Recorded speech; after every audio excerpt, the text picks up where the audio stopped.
تو یہ بہت غیر معمولی جو ہے غزوہ تھا، غزوہ احزاب.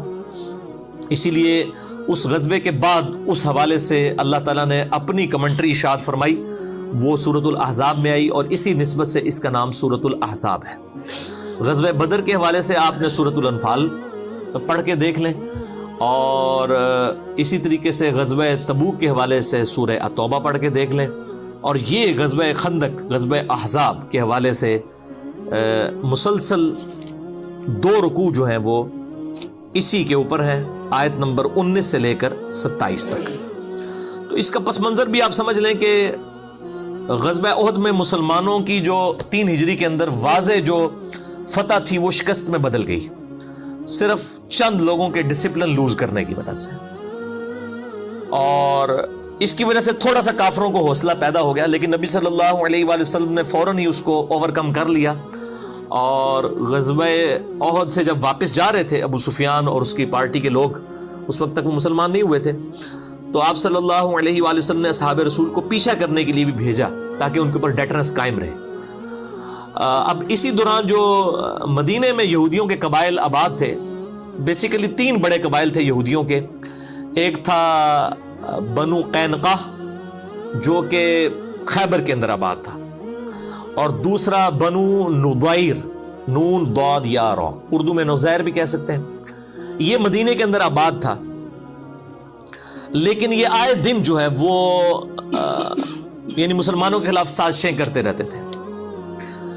تو اس کا جو سردار تھا حیی ابن اخطب، یہ وہی ہے جن کی بیٹی ہیں سیدہ صفیہ رضی اللہ تعالی عنہا وسلام اللہ علیہا، جو ام المؤمنین ہے. تو وہ نبی صلی اللہ علیہ وسلم کی بیوی بعد میں بنی. ان کے اوپر بھی میرا پورا کلپ جو کافروں کے اعتراضات ہیں سیدہ صفیہ کے نکاح کے حوالے سے، وہ آپ لکھیں تو میرا یوٹیوب کے اوپر کلپ بھی کھل جائے گا.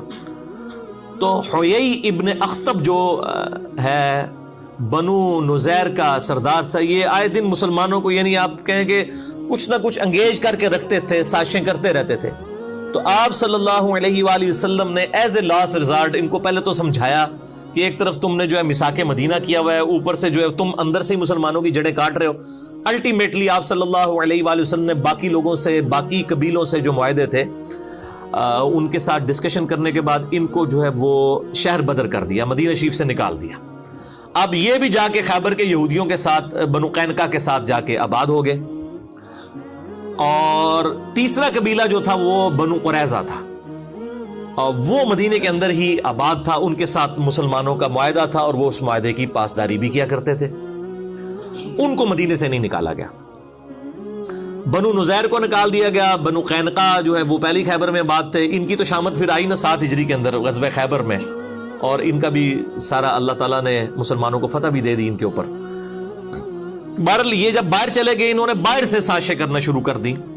جو مشرکین عرب کے قبیلے تھے، بنو اسد، بنو غطفان اور دوسرے قبائل کے ساتھ، اور ادھر سے جو ہے وہ ابو سفیان اور ان لوگوں کو خطوط لکھ کے کہ جی ایک بار ہم سب کے سب جمع ہو کے مسلمانوں کو، چونکہ ان کو نظر آ رہا تھا اب یہ نئی ایک پاور لانچ ہو رہی ہے، اور قبائلی سسٹم کے اندر وہ ہر قبیلہ جو اپنی پاور کو قائم رکھنا چاہتا تھا. انہوں نے کہا یہ تو اب ایک اس اتنے ڈائنامک انداز میں پاور لانچ ہو رہی ہے، اور یہاں پہ جو سردار ہے وہ صرف سردار نہیں ہے بلکہ اس کے لیے لوگ جان چھڑکتے ہیں، اس کو پیغمبر مانتے ہیں اللہ کا، سیدنا محمد رسول اللہ صلی اللہ علیہ وآلہ وسلم کو. انہوں نے کہا جی ایک آخری کوشش کرتے ہیں، مسلمانوں کا جو ہے نا یہ معاملہ جو ہے ہمیشہ کے لیے ختم کر دیا جائے. تو انہوں نے بنو نزیر نے، بنو نضیر، انہوں نے سازشیں کرنی شروع کر دی مسلمانوں کے خلاف، اور مشرکین عرب کو بھی اکٹھا کر کے، اسی لیے اسے غزوہ احزاب کہا جاتا ہے. اس میں 1 درجن سے زیادہ جو ہے عرب کے قبائل جو ہیں وہ شامل ہوئے مسلمانوں کے خلاف.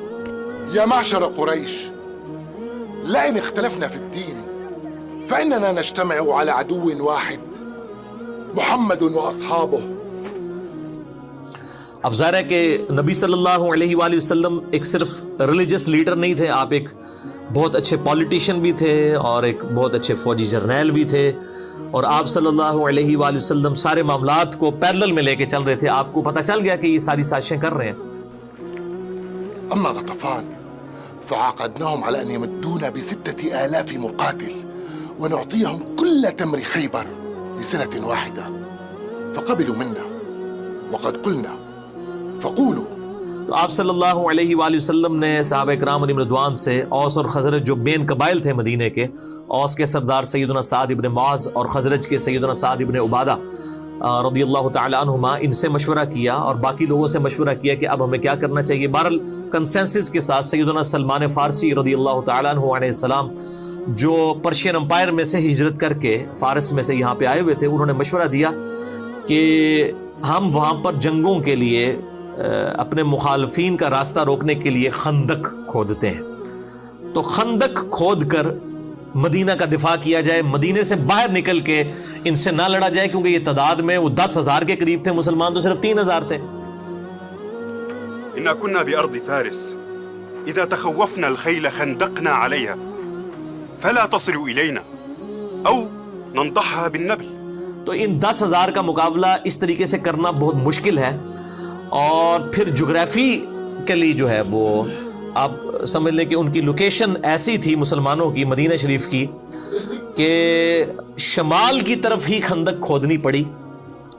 باقی مسلمانوں کی پشت پہ یعنی جنوب والی سائیڈ کے اوپر اونچے اونچے پہاڑ تھے، اسی طریقے سے لیفٹ سائیڈ کے اوپر بھی جو ہے وہ یعنی مغرب کی طرف بھی چٹیل پہاڑ تھے، وہاں سے کوئی جنگی مہم روانہ نہیں کی جا سکتی تھی. اور اسی طریقے سے جو یعنی مغرب والی سائیڈ پہ، اور جو مشرق والی سائیڈ ہے اس کے اوپر قبائل آباد تھے جن کے ساتھ مسلمانوں کے معاہدے تھے. انہی قبائل میں سے ایک بنو قریظہ بھی تھا. یہاں سے بھی خطرہ کوئی نہیں تھا کہ یہاں سے کوئی حملہ کرے گا، یہاں پہ ان کے بڑے بڑے قلعے تھے، الا یہ کہ کوئی قبیلہ یہاں سے بد عہدی کر دیتا، اور وہی ہوا، بنو قریظہ نے بد عہدی کر دی. ما خبر نمي إلينا أحقا تهمون بنقض عهدكم مع رسول الله؟ من رسول الله؟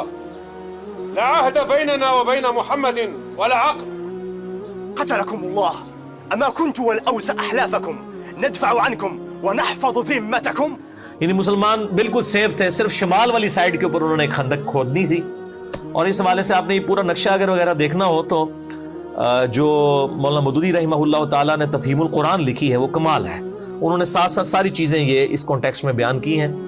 اور اگر آپ نے پریکٹیکلی چیز دیکھنی ہے تو عمر سیریز دیکھیں. میں بار بار کہتا ہوں قطر والوں نے اتنا بڑا کام کر دیا ہے کہ پوری اسلامک ریولوشن نبی صلی اللہ علیہ وآلہ وسلم کے اعلان نبوت سے 6 سال قبل سے سٹارٹ کر کے سیدنا عمر رضی اللہ تعالیٰ عنہ علیہ السلام کو سینٹرڈ کرتے ہوئے رومن اور پرشین امپائر کے گرنے تک ٹل سیدنا عمر کی شہادت تک، یہ پوری ویڈیو ریکارڈنگ 30 ایک ساتھ میں عمر سیریز انگلش سب ٹائٹل کے ساتھ آ چکی ہے. بلکہ ایک ادھ کلپ ہم نے جو ہے وہ اردو میں بھی اس کو سب ٹائٹل کے ساتھ چڑھایا تھا. یوٹیوب والے تو اس کو بین کر دیتے ہیں کاپی رائٹس کی وجہ سے. باقی فیس بک پہ الحمدللہ ملینز آف پیپل تک وہ ہمارا کلپ پہنچا ہے. اور وہ ایک واقعہ سیدنا عمر کی زندگی کا ہم نے اس میں جو ہے وہ اسی میں سے فلم میں سے نکالا تھا. بہت کمال کام کیا. اور اس فلم کے جو کنسلٹنٹ کوئی عام نتھو خیرے لوگ نہیں ہیں، بلکہ انٹرنیشنل لیول پہ جو مسلمانوں کے علماء ہیں، یوسف القرضاوی صاحب مفتی اعظم قطر، 90 سال کے قریب ان کی عمر ہے. مولانا مودودی رحمہ اللہ تعالیٰ کا جنازہ بھی انہوں نے پڑھایا تھا. اور ان کے شاگرد ہیں ڈاکٹر علی سلابی، جنہوں نے سیدنا ابوبکر، عمر، عثمان و علی رضی اللہ عنہم اجمعین پہ اتنی موٹی جو ہے عربی میں کتابیں ان کی بایوگرافی پہ لکھی ہیں. اور آج دارالاسلام پبلیکیشن انہی کتابوں کو اردو میں ٹرانسلیٹ کر کے وہ مارکیٹ میں لے کے ہیں. ڈاکٹر علی سلابی، ان کی عمر تقریباً 55 سال کے قریب ہے. یہ یوسف القرضاوی کے شاگرد ہیں. یہ 2 بڑے ہسٹورین اور ورلڈ لیول پہ مسلمانوں کے علماء ہیں جن کی کنسلٹنسی کے ساتھ یہ عمر سیریز جو ہے وہ بنائی گئی ہے تاکہ اس میں کوئی غلط چیز نہ ہو لانچ. بہرحال اس میں یہ پوری ریولوشن آپ کو نظر آئے گی. اور یہ غزوہ خندق والا معاملہ بھی انہوں نے پورے کا پورا اس میں یعنی فلمایا ہے. تو سیدنا سلمان فارسی رضی اللہ تعالیٰ عنہ علیہ السلام کے مشورے کے ساتھ خندق کھودی گئی. کافی چوڑی خندق تھی. ایون یعنی گھوڑے کو بھی اگر کوئی ضرب لگا کے بھگا کے بھی اس کو پار کرنا چاہتا تو پار نہیں کر سکتا تھا. اور آج بھی مدینہ شریف میں اس خندق کے کچھ آثار موجود ہیں. جو لوگ یعنی مدینہ شریف کی ہسٹوریکل جگہوں کا وزٹ کرنا چاہتے ہیں، وہ مسجد نبوی کے باہر ٹیکسی ڈرائیورز کھڑے ہوتے ہیں، وہ آپ کو ان جگہوں کے اوپر لے جاتے ہیں. ابھی بھی اس خندق کے کچھ آثار باقی ہیں. اتنے چٹیل پہاڑوں میں اس زمانے کے اندر خندق کا کھودنا یہ بہت مشکل کام تھا. بہرحال مسلمانوں نے الحمدللہ جو ہے وہ تقریباً 12 سے 15 دن لگا کے یہ خندق کھود لی. اور یہ سائڈ بھی، اور عرب کے لوگوں کو پتہ ہی نہیں تھا کہ یعنی مسلمانوں نے مدینہ شریف کا دفاع کس طریقے سے کیا. ان کے تو ذہن و وہم و گمان میں بھی یہ طریقہ موجود نہیں تھا. وہ تو جب آئے تو ایک دم وہ ششدر رہ گئے کہ اب ان کے ساتھ کیا کریں، اور ان کو مجبوراً باہر ہی پڑاؤ ڈالنا پڑا. اور اب ظاہر ہے کہ اس طرف تو آ نہیں سکتے تھے، وہ اتنی بڑی خندق کو پھلانگے ہی نہیں جا سکتا تھا، خندق کے اندر ہی گریں گے، گر گئے تو اوپر سے ان کو تو صرف پتھر مار کے مارا جا سکتا تھا. تو تقریباً 25 دن تک انہوں نے پڑاؤ کیا، اور سخت سردیاں تھیں، اور پھر آپ کو پتہ ہے سردیاں ہوں ریگستانی علاقے کی تو رات کے وقت تو لگ پتہ جانا ہے جنہوں کے اندر ہے. تو بہرحال اللہ تعالیٰ نے غیبی مدد فرمائی، پھر ٹھنڈی ہوائیں چلی، ان کے خیمے تک اکھڑ گئے سردی کی وجہ سے. وہ 25 دن کے پڑاؤ کے بعد جو ہے وہ وہاں سے چلے گئے، اور اللہ تعالیٰ نے بغیر جنگ کے مسلمانوں کو فتح عطا فرمائی. لیکن یہ اتنی مشکل غزوہ تھا کہ یعنی اللہ تعالیٰ نے اتنے، جس کو کہتے ہیں نا، شدید الفاظ کے ساتھ کسی اور غزوے کا ذکر نہیں کیا جتنا سورۃ الاحزاب میں غزوہ خندق کا ذکر کیا ہے، کہ یہ مسلمانوں کو اللہ تعالیٰ بات ہے ہم نے ہلا کے رکھ دیا، اتنی بڑی آزمائش ان کے اوپر ڈالی. اور یہاں پر مومنین اور منافقین کا فرق بالکل ظاہر ہو گیا، کیونکہ موت سامنے نظر آ رہی تھی.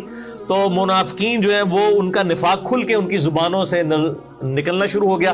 اسی کا ذکر آپ ان آیات میں سنیں گے بھی کہ یار یہ تو نبی صلی اللہ علیہ وسلم نے اور اللہ نے نعوذ باللہ ہمارے ساتھ جھوٹے جو ہے وہ وعدے کیے تھے، اور یہ تو جناب موت ہمارے گلے پڑ گئی ہے، ہماری بیویاں بھی پیچھے مطلب وہ بے آسرا ہو جائیں گی، اور ہمارے لیے تو ٹوائلٹ جانا مشکل ہو گیا ہے. اور یہ نبی جو ہے میں کہہ رہا ہے کہ رومن اور پرشین امپائر گریں گی، کیونکہ وہ دلائل النبوہ امام بیہقی کی کتاب میں آتا ہے نا، مسند احمد میں بھی آتا ہے کہ ایک اسی خندق کے موقع پر ایک پتھر نہیں ٹوٹ رہا تھا، بہت بڑا پتھر.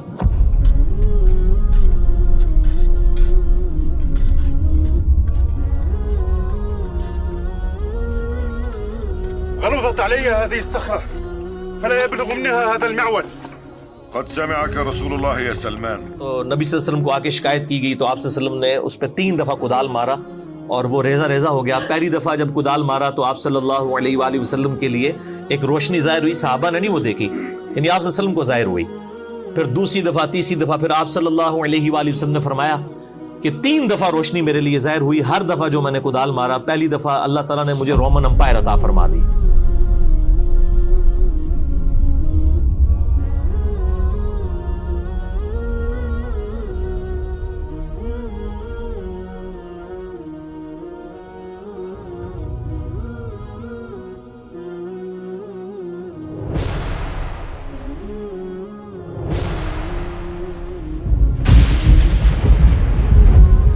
اس کے خزانے جو ہیں وہ اللہ تعالیٰ نے مجھے عطا فرما دیے. دوسری دفعہ مارا فرمایا اللہ نے مجھے پرشیا بھی عطا فرما دیا، دوسری سپر پاور بھی گئی.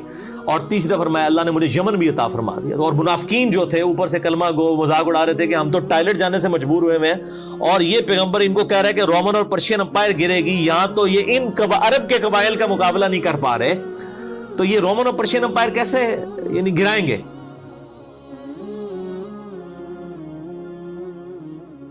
ابشروا واصبروا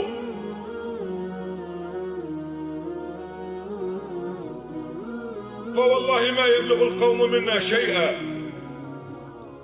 فإن رسول الله قد ضرب صخرة مستغلظة 3 ضربات لمعت معها 3 برقات وكان يبتسم في كل مرة. فلما سألناه قال أما الأولى فإن الله فتح علي بها الشام والله إني لأبصر قصورها الحمر إن شاء الله. أما الثانية فأعطيت بها مفاتيح فارس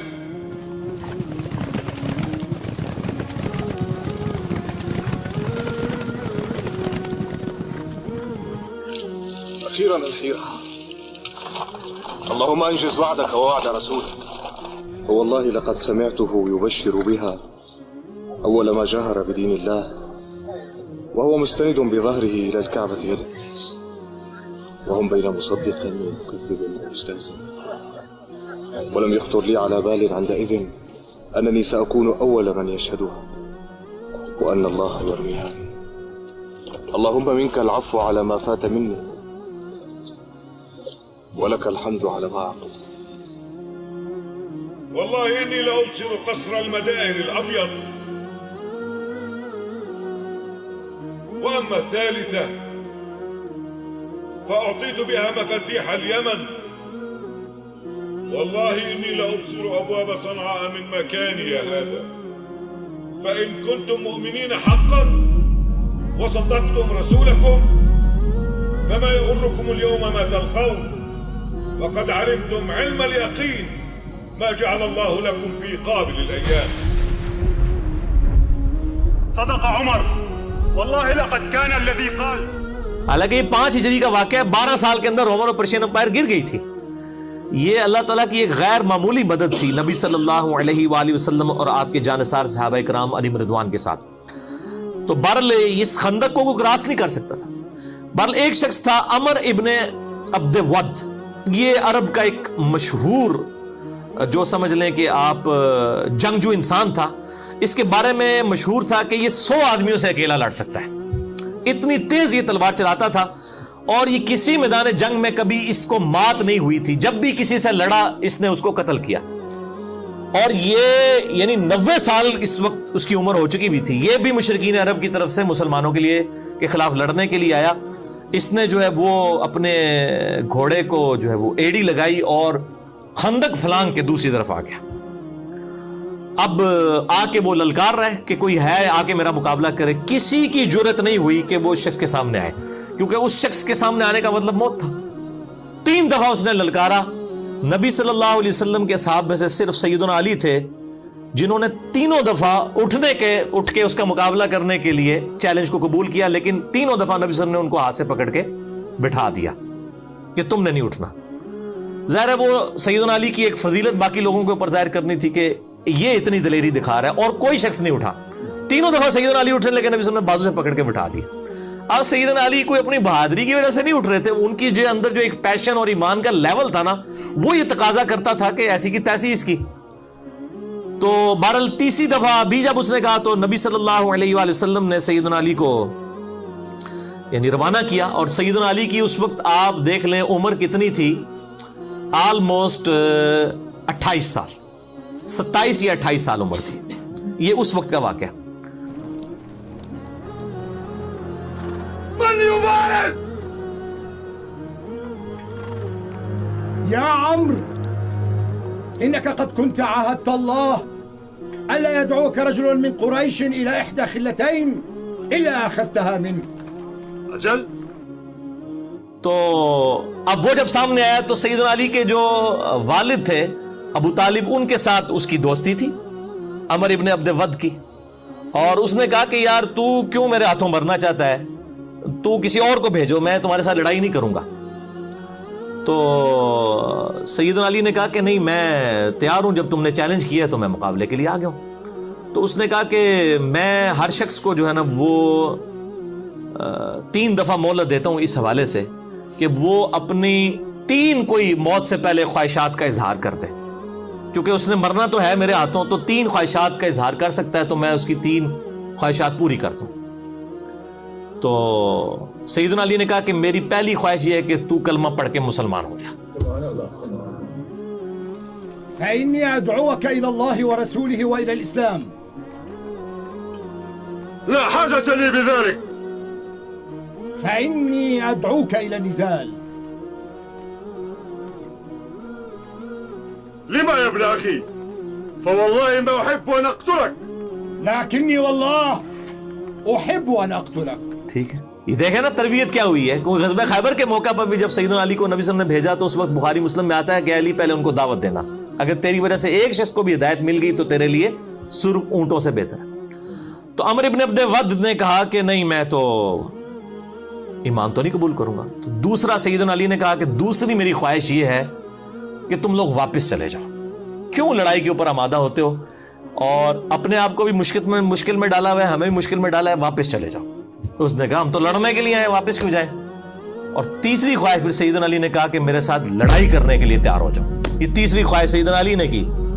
ٹھیک ہے، تو بہرحال ایک وار کے اندر ہی اس کا کام تمام کر دیا سیدنا علی رضی اللہ تعالیٰ عنہ نے، اور اس کو جہنم واصل کر دیا عمر ابن عبد ود کو. یہ بہت بڑا ایک واقعہ تھا، اور اس کی اتنی ڈیٹرس پڑی مشرکین عرب کے اوپر کہ ان کے پاؤں پھر لڑکھڑا گئے. پھر کسی نے جرت نہیں کی دوبارہ خندق کو کراس کرنے کی، کیونکہ ظاہر ہے جب ان کا سب سے بڑا جرنیل جس کے اوپر ان کو مان تھا تو وہ ایک 27 سال کے لڑکے کے ہاتھوں مارا جاتا ہے. ظاہر ایک ینگ ایج کا بندہ. تو وہ پھر اللہ تعالیٰ کی طرف سے غیبی مدد بھی آ گئی. یعنی موسم کی سردی، پھر خیموں کی وجہ سے اکھڑنا، خیموں کا اکھڑنا، ہواؤں کے چلنے کی وجہ سے یہ سارے کے سارے معاملات ہوئے. اسی دوران اللہ تعالیٰ نے غیبی مدد مسلمانوں کے ساتھ اس حوالے سے کی کہ بنی جو غطفان تھا اس میں سے ایک شخص تھا نعیم بن مسعود رضی اللہ تعالیٰ عنہ علیہ السلام، انہوں نے اسلام قبول کر لیا.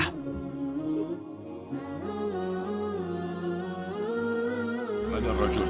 نعيم بن مسعود من غطفان. ويلك ما جاء بك وقومك قد صنعوا بنا ما صنعوا. ألست ابن الخطاب؟ خذني إلى رسول الله. كيف قلت؟ مسلم أنت؟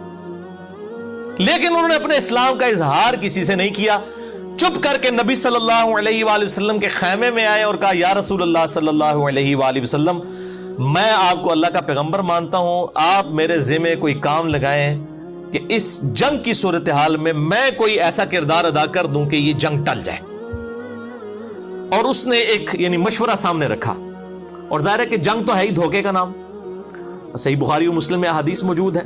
ظاہر ہے کہ وہ جنگ کے اندر یہ معاملات کرنے پڑتے ہیں. بال یہ جو کہا جاتا ہے نا محبت اور جنگ میں ہر چیز جائز ہے، یہ غلط ہے. محبت تو غیر محرم عورت کے ساتھ بغیر نکاح کے رشتے کے ویسے ہی حرام ہے. تو محبت تو صرف بیوی کے ساتھ کی جا سکتی ہے، بچوں کے ساتھ، ماں باپ کے ساتھ جو رشتے ہیں.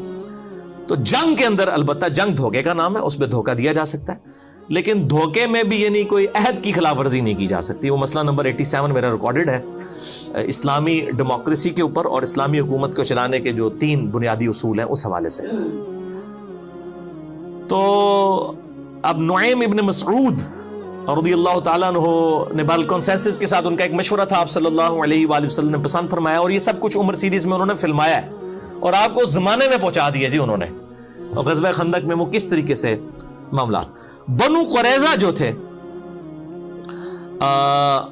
ان کو جو ہے وہ مشرکین عرب نے اور یہودیوں نے مل کے کہا کہ بھئی ہم نے جنگ تو جیتی جانی ہے، تو تم لوگ جو ہے نا ہمارا ساتھ دو اور نبی صلی اللہ علیہ وسلم کے ساتھ بد عہدی کرو، اس طرح سے ہمیں انٹر ہونے دو تاکہ جو ہے وہ ہم ان کو ختم کریں، اس کے بعد مدینے کے حاکم تم بن جاؤ گے. انہوں نے جو ہے وہ بد عہدی کر دی مسلمانوں کے ساتھ، اور ظاہر ہے یہ سیدھی سیدھی مسلمانوں کی موت تھی ان کا بد عہدی کرنا، کیونکہ پھر تو وہاں سے کافر جب انٹر ہو جاتے تو مسلمان اس کے لیے تیار ہی نہیں تھے. یعنی یہ سائیڈ تھی آپ سمجھ لیں مشرق والی، شمال کی طرف خندق کھودی ہوئی تھی، مشرق کی طرف بنو قریظہ اور باقی قبائل تھے، اور مغرب والی سائیڈ کے اوپر اور پیچھے جنوب اس طرف چٹیل پہاڑ تھے، یہاں سے تو خطرہ نہیں تھا. بنو قریظہ کی بد عہدی جو ہے نبی صلی اللہ علیہ وآلہ وسلم تک خبر پہنچ گئی کہ یہ تو مطلب اندر خانے کچھ کر رہے ہیں. آپ صلی اللہ علیہ وآلہ وسلم نے جو ہے وہ سعد ابن عبادہ کو اور کچھ اور لوگوں کو، ابو عبیدہ ابن جرح کو، ان لوگوں کو بھیجا کہ جا کے یہ یعنی تحقیق کرو. اور پھر آپ نے فرمایا کہ دیکھنا یہ ڈائریکٹلی مجھے ہی آ کے کان میں بتانا، اگر مسلمانوں کو پتہ چلا کہ انہوں نے بد عہدی کی ہے تو شاید ان کے حوصلے پست نہ ہو جائے. تو آپ صلی اللہ علیہ وآلہ وسلم کو انہوں نے اشارتاً آ کے بتا دیا کہ یہ تو انہوں نے بد عہدی کر دی ہے. تو اسی دوران اللہ تعالیٰ نے غیبی مدد کی نعیم ابن مسعود والی رضی اللہ تعالیٰ عنہ. ان کو ابھی لوگوں کو نہیں پتا تھا کہ مسلمان ہو چکے ہیں. انہوں نے کیا کیا، یہ بنو قریظہ کے پاس چلے گئے اور ان کو جا کے کہا کہ دیکھو میں تمہارا بڑا ہمدرد ہوں، تم سے میری پہلے کی دوستی ہے. اب ان کو نہیں پتا یہ مسلمان ہو چکے ہیں، اور دیکھو تم نے یہ جو نبی صلی اللہ علیہ وسلم کے ساتھ یعنی محمد کے ساتھ صلی اللہ علیہ وآلہ وسلم، نبی تو نہیں انہوں نے کہا ہوگا، بد عہدی کی ہے، تو ان تک یہ بات پہنچ چکی ہے. اور یہ دیکھ لینا کہ یہ قریش کے ہیں، الٹیمیٹلی قریشیوں نے قریش کا ہی ساتھ دینا ہے، ابو سفیان وغیرہ نے. جنگ اگر یہ لوگ ختم ہو گئی، جنگ اسٹیبلش نہ ہوئی، یہ واپس چلے گئے، تو پیچھے مسلمانوں نے تمہارا کچومر نکال دینا ہے. تو اس کا حل یہ ہے، اور یہ اندر سے انہوں نے پلان کر لیا ابو سفیان نے اور مسلمانوں نے مل کے اس حوالے سے، یعنی ان کو دل ان کا اس طرف سے انہوں نے کھٹا کیا.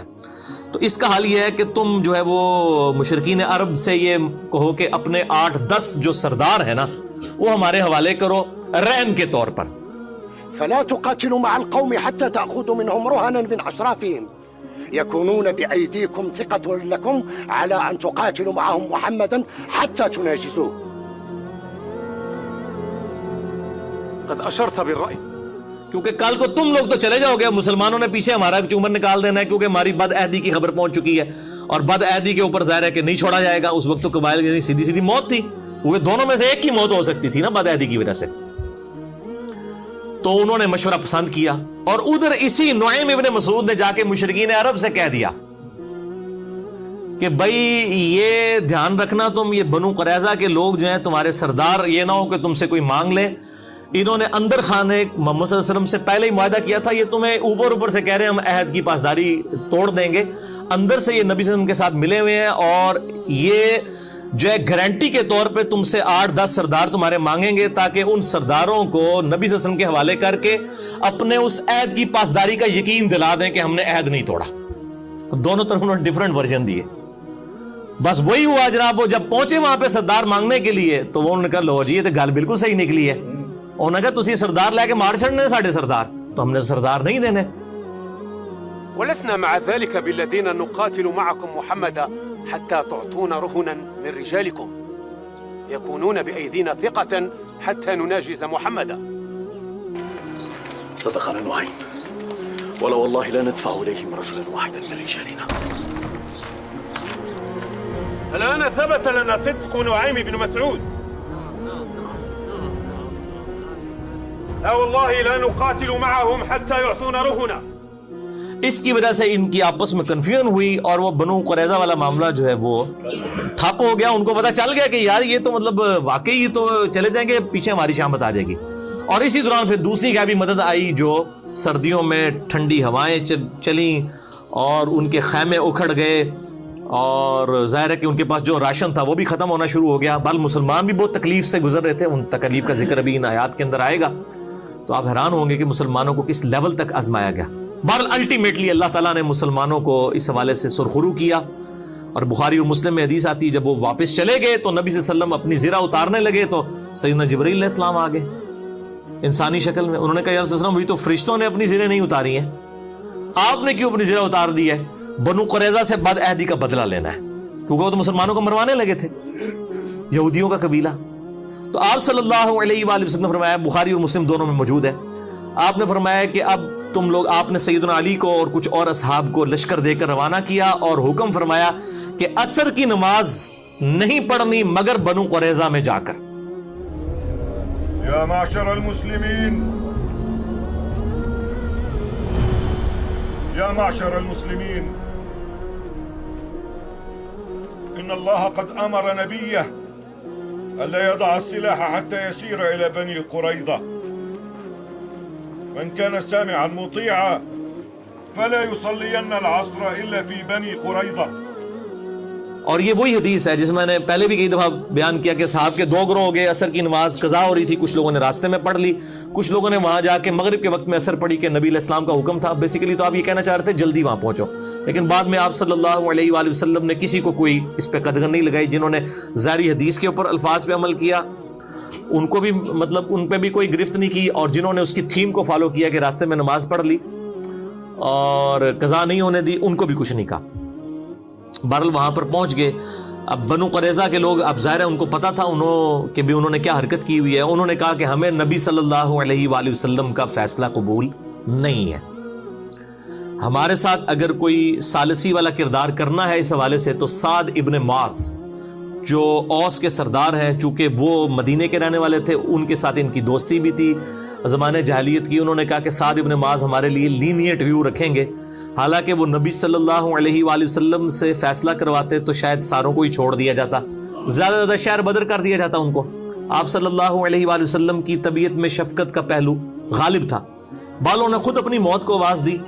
سعد ابن معاذ جو تھے ان کو اس دوران گھٹنے میں تیر لگا ہوا تھا, بہرحال وہ اسی حالت میں, اور اسی میں انہوں نے دعا کی تھی کہ اے اللہ اگر آج کے بعد مشرکین عرب مسلمانوں پر چڑھائی نہیں کریں گے تو اے اللہ اسی زخم کو میرے لیے کھول دے اور شہادت کا باعث بنا دے کہ میں نے نبی صلی اللہ علیہ وسلم کا جتنا دفاع کیا اس حوالے سے مشرکین عرب کے خلاف میں نے جو ہے وہ حضور کا ساتھ دیا. اور یہی وہ شخص ہے سعد ابن معاذ جس کی وجہ سے مدینے میں نبی صلی اللہ علیہ وسلم اسٹیبلش ہوئے تھے. دعوت اللہ ان ابقى شيئا من حرب قريش ان يبقيني لها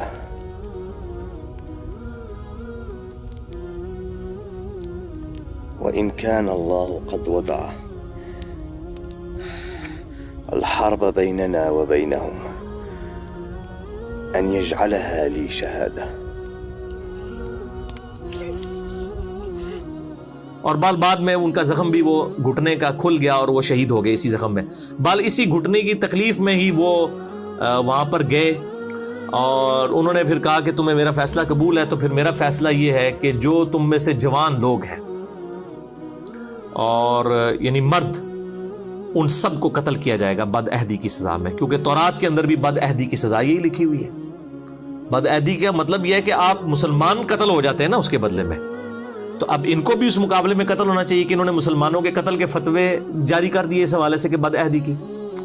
اور عورتوں کو اور بچوں کو، اور بچے ایسے کہ یعنی جو بہت چھوٹے بچے ہیں جن کے زیر ناف بال نہیں اگے ہوئے، جو بلوغت کی عمر تک نہیں پہنچے ہوئے، ان بچوں کو جو ہے وہ مسلمان قیدی بنا لیں گے اور ان کے مال کو بھی. اور اس کو پھر قرآن پاک میں اللہ تعالیٰ نے سورۃ الاحزاب کے اندر انڈورس بھی کر دیا. تو بہرحال مطلب وہ ہزاروں یہودی ایک دن کے اندر قتل کیے گئے، ان کو بد عہدی کی سزا ملی. اور اس واقعے کو آؤٹ آف کنٹیکسٹ آج کافر جو ہیں وہ مسلمانوں کے خلاف نبی صلی اللہ علیہ وآلہ وسلم کے کریکٹر کے حوالے سے پیش کرتے ہیں کہ جی دیکھیں اتنے یہودیوں کو ایک دن میں قتل کیا گیا، لیکن ایک پوری اس کے پیچھے تھیم ہے. آج بھی جو غدار ہیں ان کی سزا ساری حکومتوں کے اندر قتل ہی ہوتی ہے، اور انہوں نے تو اس بڑے لیول کی غداری کی ہے کہ مطلب مسلمان سارے کے سارے مارے جاتے ہیں. اگر یہاں سے اللہ تعالیٰ بر وقت اپنے نبی صلی اللہ علیہ وآلہ وسلم کو غیبی خبر نہ دیتا، وحی کی تائید نہ حاصل ہوتی، تو ظاہر الٹیمیٹلی یہ سزا ہونی تھی اور ان کی اپنی شریعت کے مطابق سزا دی گئی. تو یہ بد عہدی کی سزا والا جو معاملہ تھا یہ کفار کے ساتھ ہوا تھا، مسلمانوں کے ساتھ نہیں ہوا تھا. مسلمانوں کے ساتھ جب اس طرح کے معاملات ہوتے ہیں تو نہ ان کی عورتوں کو لونڈیاں بنایا جاتا ہے، نہ ان کے مردوں کو غلام بنایا جاتا ہے. اور اس کی واضح مثال جو ہے وہ جنگ جمل، صفین اور نہروان ہے. سیدنا علی رضی اللہ تعالیٰ عنہ علیہ السلام نے تینوں جنگوں کے اندر اپنے مخالفین کو شکست فاش دی ہے، لیکن نہ تو کسی کی عورت کو اپنا غلام بنایا ہے، نہ کسی کے مرد کو غلام بنایا ہے، نہ اس طریقے سے. اور ایون بعد میں بھی آپ رضی اللہ تعالیٰ عنہ نے علیہ السلام ان کے وظیفے بھی اسی طریقے سے جاری رکھے، چاہے جمل کے لوگ ہوں، صفین کے ہوں، نہروان کے ہوں. اس حوالے سے آپ رضی اللہ تعالیٰ عنہ علیہ السلام جو ہے وہ امت کے لیے ایک رول ماڈل ہے. تو مسلمانوں کے جو مسلمانوں کے ساتھ معاملات ہیں ان کا معاملہ الگ ہے، کفار والا معاملہ الگ ہے. اس طرح کے آؤٹ آف کانٹیکسٹ چیزوں کو پیش کرنے سے بعض اوقات اسلام کے لیے بدنامی کا مسئلہ بن جاتا ہے. اس لیے میں نے اب اس کو بنو قریظہ کے حوالے سے یہاں پہ آیات بھی آ جائیں گی، تو یہ پوری کی پوری نٹ شیل میں نے آپ سمجھ لیں کہ سب کچھ بیان کر دیا. میں آخر میں پھر یہ کہوں گا کہ جو نعیم ابن مسعود رضی اللہ تعالیٰ عنہ کی جو حکمت سامنے آئی، اسی طریقے سے جو اللہ تعالیٰ نے غیبی مدد فرمائی اس موسم کی تبدیلی کی وجہ سے، پھر خندق والا معاملہ، یہ ساری کی ساری چیزیں اگر آپ نے فزیکلی دیکھنی ہے اور آپ اس زمانے میں پہنچنا چاہتے ہیں تو آپ عمر سیریز ضرور دیکھیں. اس کے اندر یہ ساری ایون وہ خندق توڑنے والا، پتھر کے توڑنے والا اور رومن اور پرشین امپائر والی جو خوشخبری ہیں وہ والا سین بھی انہوں نے نبی صلی اللہ علیہ وسلم کو تو نہیں دکھایا، انہوں نے باقی اصحاب کو انہوں نے سب کو دکھایا اور کمال وہاں تک پہنچا دیا. جی وہ لگتا ہے کہ انسان وہاں پہ موجود ہے. یہ بہت بڑی خدمت کی ہے. میں کہتا ہوں عرب کے لوگوں میں بجلی بھر دی ہے عمر سیریز نے، اور اس کا جو ٹیسٹ ہے وہ عربی میں ہونا ہے. اسی لیے دیکھیں یوٹیوب نے غائب کر دی عمر سیریز، یوٹیوب کے اوپر سے بین کر دیا اس کو. بہر الحمدللہ وہ مطلب مختلف ویب سائٹس کے اوپر موجود ہے، آپ ڈاؤن لوڈ کر سکتے ہیں انگلش سب ٹائٹل کے ساتھ. ہے تو عربی کے اندر ہے لیکن انگلش سب ٹائٹل کے ساتھ اویلیبل ہے. اب اردو کی ڈبنگ والا معاملہ آپ کو پتہ ہے، انڈیا پاکستان بنگلہ دیش کے علماء جو ہیں ان کی ایک خاص ایک چیزوں کو، یعنی یہ تو پہلی دفعہ آپ کو پتہ اسپیکر آیا تو شیطانی آواز کی اونچ اسپیکر تو تھلے ہی نہیں لیندے. وہ اسی طریقے سے کیمرے کا مسئلہ ہو، تصویروں کا مسئلہ ہو، ان کا آپ ایٹیچیوڈ شروع کا دیکھیں اور بعد میں ان کی کیا حالت ہوتی ہے کہ کیمرے سے نیچے نہیں اترتے. تو انشاءاللہ تعالیٰ یہ معاملات بھی ان کو آہستہ سے سمجھ آئیں گے. ان کو 25-30 سال کے بعد چیزیں سمجھ آتی ہیں. میں نے دیکھا ہے تقریباً اتنا گیپ ہے ان کو چیز سمجھ آنے میں. تو بہرحال اس وقت جو لوگ یعنی کئی مطلب لاکھوں کیا کروڑوں مسلمان ہیں جو رات کو اس وقت تک نہیں سوتے جب تک کہ ہالی ووڈ کی کوئی فل فلم نہ دیکھ لیں، تو ہم ان کو ضرور مشورہ دیں گے کہ آپ عمر سیریز تو دیکھیں. As far as picturisation is concerned کسی بھی ہالی ووڈ کی فلم سے وہ کم فلم نہیں ہے. انہوں نے واقعی اس زمانے میں پہنچا دیا ہے اور ملینز آف ڈالر خرچہ کر کے قطر والوں نے اہل سنت ہیں اور اہل سنت کے علماء کی کنسلٹیشن کے ساتھ، ڈاکٹر علی سلابی اور یوسف القرضاوی اور باقی علماء، ان کی کنسلٹیشن کے ساتھ یہ ویڈیو بنی ہے. انگلش جس کو آتی ہے وہ سب ٹائٹل کے ساتھ اس کو روک کے دیکھ سکتا ہے، انجوائے کرے گا. آپ عربی بھی آپ کی بڑی امپروو ہوگی، اور عربی بھی انہوں نے وہ قرآنک عربی جو ہے وہ بادیہ نشین عربک والوں کی عربی استعمال کی ہے، وہ آپ کو ٹیسٹ فیل ہوتا ہے، آپ کو لگتا ہے آپ قرآنک عربی سن رہے ہیں. پھر جو ایک عربیوں کا سٹائل ہے، عربی یا پٹھان، ان دونوں میں ایک چیز کامن ہے، یہ آپس میں نارمل گفتگو بھی کر رہے ہو نا تو تیسرے بندوں کو آپس میں لڑتے ہوئے دکھائی دیتے ہیں. یہ ان کا نیچرل سٹائل ہے گفتگو کرنے کا. ابھی آپ عربی دیکھیں نا، بڑا تیز تیز اونچی آواز میں بولنا، حالانکہ وہ نارمل گفتگو کر رہے ہوتے ہیں. اس طرح ہمارے جو KPK کے جو لوگ ہیں ان کو بھی آپ دیکھیں گے تو انہوں نے وہی کلچر اڈاپٹ کیا ہے.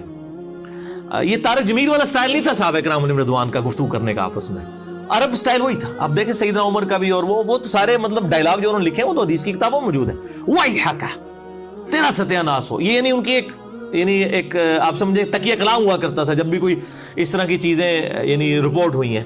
جیسا کہ سیدنا عمر کا انہوں نے دکھایا کہ جب وہ شہادت کے زخم میں تھے تو سیدنا مغیرہ ابن شعبہ نے وہاں پہ مشورہ دے دیا کہ آپ اپنے بیٹے عبداللہ بن عمر کو اپنے بعد خلیفہ نامزد کر دیں. اور یہ مغیرہ ابن شعبہ رضی اللہ تعالیٰ عنہ جنہوں نے حضرت معاویہ کو بھی یزید کو ولی عہد بنانے کا مشورہ دیا تھا، تو اور انہی کے غلام نے سیدنا عمر کو بھی شہید کیا تھا.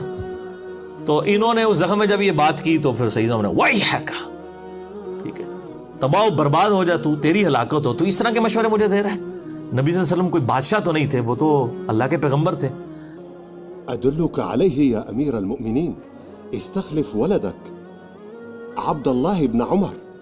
قاتلك الله، والله ما أردت الله بهذا. لا أرب لنا في أموركم، وما حمدتها فأرغب فيها لأحد من أهل بيتي. تو آپ نے پھر 6 رکنی کمیٹی بنائی جو صحیح بخاری میں آتا ہے، سیدنا علی، عثمان، طلحہ، زبیر، سعد بن ابی وقاص، عبد الرحمن بن عوف رضی اللہ عنہم اجمعین، اور 7واں بندہ عبداللہ بن عمر کو مشورتاً شریک کیا اور کہا کہ اس کو کسی نے خلیفہ نہیں چننا، ان 6 میں سے کسی کو چننا ہے. ولكني جعلتها شورى. في 6 مات رسول الله وهو عنهم راض: عثمان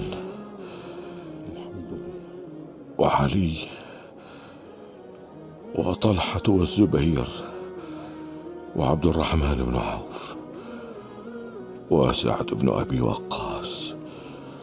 فليجتمعوا في بيت أحدهم ويتشاوروا ثم يختاروا منهم رجلا.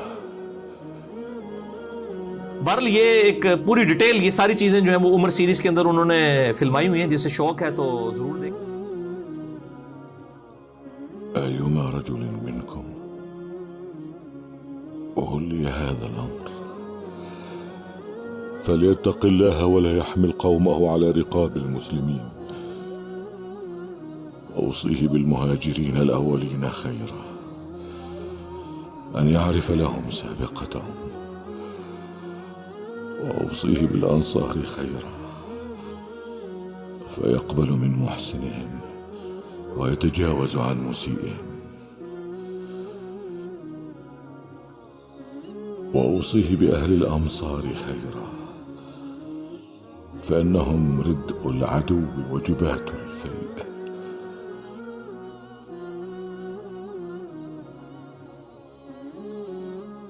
وأوصيه بأهل البادية خيرا فإنهم أصل العرب ومادة الإسلام. وأوصيه بأهل الذمة خيرا أن يقاتل من ورائهم ولا يكلفهم فوق طاقتهم.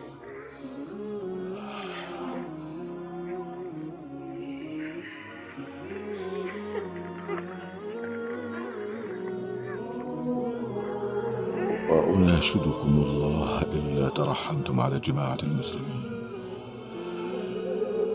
فأجللتم كبيرهم ورحمتم صغيرهم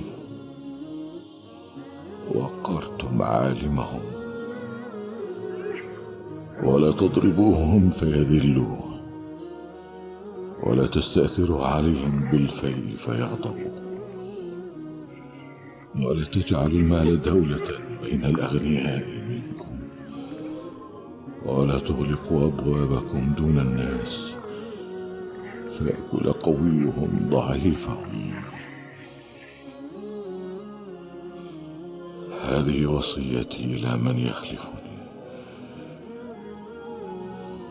وأشهد الله عليه.